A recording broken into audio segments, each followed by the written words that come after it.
యొక్క దృఢ సంకల్పంతో అనునిత్యం శ్రమిస్తున్న జన హృదయ నేత గౌరవ ముఖ్యమంత్రి వర్యులు శ్రీ వైఎస్ జగన్మోహన్ రెడ్డి గారు, ఈ రాష్ట్ర ప్రజలందరూ ఆప్యాయంగా పిలుచుకునే మా జగనన్నకు హృదయపూర్వక ధన్యవాదాలు సార్.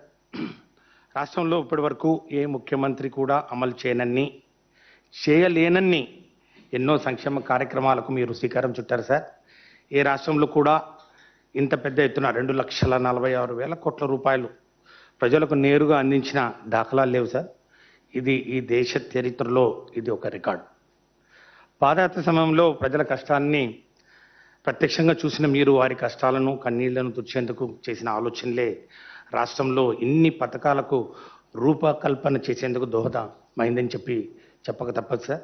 అర్హత ఉన్నా కూడా లబ్ధి పొందడానికి ఏదైనా ఇబ్బందులుండి వారు ప్రభుత్వ పథకాల ఫలాలను అందుకోలేక ఉంటే అటువంటి వారిని కూడా గుర్తించి వారి సమస్యలు పరిష్కరించి ఆ గ్రామంలోని ఆఖరి కుటుంబం వరకు సంక్షేమ పథకం అందాలి అనే మీ గొప్ప మనసుకు జనం జేజేలు పలుకుతున్నారు సార్.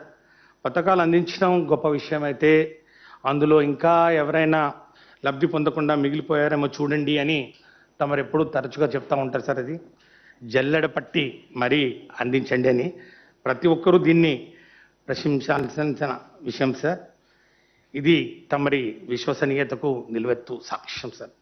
ఈరోజు మీరు చెప్పిన మాట ప్రకారం పెన్షన్ పెంచడం చూసి అవాతాతల ముఖాల్లో ఆనందం, మీకు వారి దీవెనలు ఎల్లవెల్లా ఉంటాయి సార్. ప్రతి నెల 1వ తారీఖున టంచన్గా పెన్షన్ పంచడమే కాదు, ఈరోజు పెంచి మరీ పంచుతున్న తీరు వారికి ఆనందంతో పాటు మీ పట్ల నమ్మకాన్ని, విశ్వాసాన్ని, భరోసాను మరింత పెంచిందని చెప్పడం అతిశయోక్తి కాదు సార్. మీరు పేద ప్రజల కళ్ళలో ఆనందం చూడాలని మీరు పడుతున్న తపన చూసి సహించలేని కొందరు పచ్చి విషం చెముతూ అబద్ధాలను ప్రజల్లోకి పంపుతున్న వాస్తవాలేంటో ప్రజలకు తెలుసు సార్. ఎందుకంటే ఆ ఫలాలు వారికి అందాయి, వాటిని రుచి చూశారు, ఇంకా కావాలని కోరుకుంటున్నారు సార్. ప్రజలందరి మనసులో మీరు చెరగని ముద్ర వేసుకున్నారని నిస్సందేహంగా చెప్తున్నాను సార్.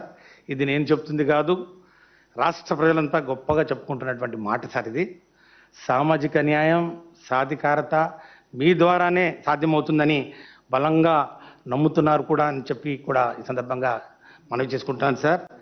మీ ఆత్మవిశ్వాసం పట్ల, పేదల పట్ల, బడుగు బలహీన వర్గాల పట్ల మీకున్న అభిమానానికి, వారి సంక్షేమం కోసం చేస్తున్న మీ ఆలోచనలకు మరొక్కసారి శిరస్సు వంచి నమస్కరిస్తూ ఎప్పటికీ మీరే మాకు సీఎంగా ఉండాలని ప్రజల యొక్క వారి తరఫున మీకు తెలియజేస్తూ ధన్యవాదాలు సార్.